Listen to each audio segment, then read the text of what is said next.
Hello friends, today we will talk about the topic. Today's topic for discussion is the Latin maxim volenti non fit injuria. It is also called consent or leave and license. Right? Volenti non it is a defense in torts. See, what is volenti non fit injuria? It says that no man can sue for a tort which he or she has consented to. It is a good defense against tortious liability that the plaintiff has consented, voluntarily given up, or waived a right against the defendant.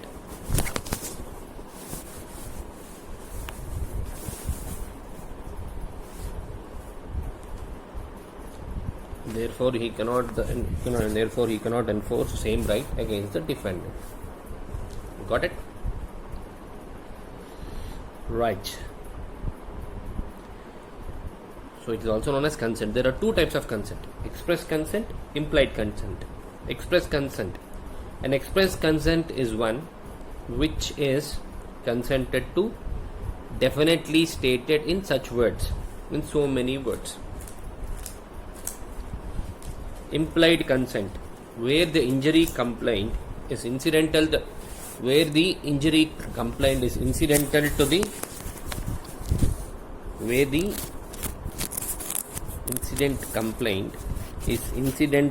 the thing consented to, it is called implied consent. Now we will discuss few case laws in respect to consent. See, Hall versus Brooklands Auto Racing Club. The plaintiff herein was a spectator to a car race, okay, held at Brooklands on a track owned by the defendant company. During the race, there was a collision between two cars, one of which was thrown among the spectators, thereby injuring the plaintiff. It was held that the plaintiff impliedly took the risk of such injury, the danger being inherent in the sport, which any spectator could foresee. The defendant was not liable. In Padmavalli versus Doganika, there is another case law. The driver of jeep was going to a petrol bunk for filling petrol. Two strangers took lift in the jeep. Suddenly, one of the bolts on the axle of the right front wheel gave way, resulting in an accident. Consequently, the two strangers were thrown out and suffered serious injuries, and one of them died. It was held that neither the driver of the jeep nor the owner of the jeep were liable because firstly it was a case of accident, and secondly the strangers had voluntarily got into the jeep, and therefore the rule of volenti non fit injuria was applicable to the case. Right? Now, what are the essential conditions of the maxim? To plead the defense of volenti non fit injuria, the defendant has to prove three things. One is the consent must be free, that is free consent. The consent must be given for a lawful act. You cannot take consent for an unlawful act, illegal act. It must be volenti, not scientific injuria. Mere knowledge is no consent. Free consent. For successful application of the maxim, the consent must be freely given. If it is obtained by means of undue influence, coercion, cheating, fraud, or misrepresentation, it is no consent. Now, case law. Lakshmi Rajan versus Malar Hospital. Here, the complainant, a married woman aged around 40 years, noticed a lump on her inner breast. The lump had no effect on her uterus, but during surgery, her uterus was removed without any justification. It was held that the opposite party, that is the hospital, was liable for deficiency in service. It was also held that the patient's consent for the operation did not imply her consent to the removal of her uterus, not for an illegal act. Consent must be given for a legal act, not for consent must not be given for an illegal act. Consent given for an illegal act is no consent and the defense is not available. case law here is R versus Donovan. It was observed that no person can give license to another person to commit a crime. Mere knowledge is no consent. Voluntary non-fit injuria is a defense. Scientific non-fit injuria is not a defense.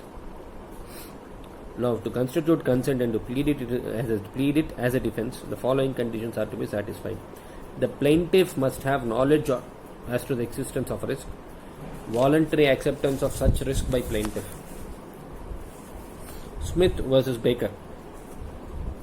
The plaintiff was employed by the defendant to work on a drill for cutting rock. The crane which was taking the stones from one side to the other was passing over the plaintiff's head.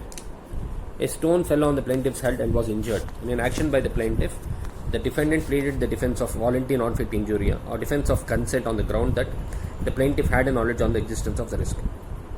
Judgment. The House of Lords held the defendants liable on the ground mere knowledge would not constitute consent. Principle. The principle involved in instant cases employees undertaking dangerous and hazardous manufacturing processes have a statutory duty to provide safety devices to the workers and employees and must strictly comply with the safety provisions provided under the Factories Act. Failure to comply with the above provisions amounts to breach of statutory duty and is held liable to pay compensation, hence the defense is not allowed. Now, what are the exceptions? The defense of voluntary non-fit injuria does not apply to the following cases: consent under compulsion or fraud, negligence of the defendant, rescue cases, Unfair Contract Terms Act 1977. Consent under compulsion or fact, there is nothing to explain here. Negligence of the defendant. The defense does not extend to the acts negligently done by the defendant. Rescue cases. The maxim voluntary non-fit injuria is not applicable to rescue cases. In rescue cases where the plaintiff voluntarily faces a risk to rescue someone from imminent danger created by the defendant. Now, let me repeat this. The maxim voluntary non-fit injuria is not applicable in rescue cases where the plaintiff voluntarily faces a risk to rescue someone from imminent danger caused by the defendant. Relevant case law: Haynes versus Harwood. In this case, the defendant's servant left a 2-horse-driven carriage unbolted. A mischievous boy threw a stone at the horse and it started running uncontrollably. The plaintiff, a policeman, in order to rescue women and children, stopped the running horse-driven carriage and was injured. In an action by the plaintiff, the defendant was held liable. Principle involved.